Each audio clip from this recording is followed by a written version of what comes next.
လောကမှာမတူတော်လို့တတ်မှတ်လို့ရတဲ့သူယုံမှလို့တတ်မှတ်လို့ရတဲ့လူလေးမျိုးအဲ့ဒါကဘာတွေလဲဆိုရင်နံပါတ်1အချက်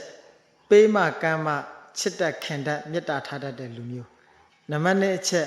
မပေးမကမ်းနိုင်တော့ဘူးဆိုတာနဲ့တပြိုင်တည်းမေတ္တာမဲ့ပြီးတော့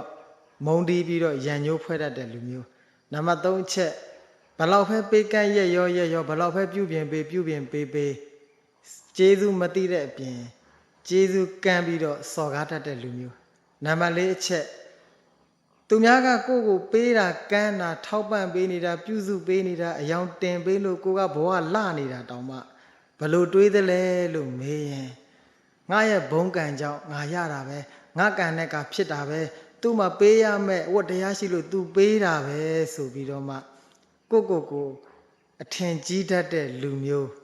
အဲ့ဒီလူ၄မျိုးနဲ့တွေ့ရင်လေကိုယ့်ရဲ့စိတ်ကိုယောနိတော်မနတိကာရမှန်မှန်ကန်ကန်နှလုံးသွင်းနိုင်အောင်ကြိုးစားပါ။ဘာကြောင့်လဲမေးရင်ဒီလူ၄မျိုးနဲ့တွေ့ရင်တေချာပေါက်စိတ်ဒုက္ခရောက်ပါလိမ့်မယ်။အခုကြည်နေတဲ့ဓမ္မမိတ်ဆွေတို့ထဲမှာကော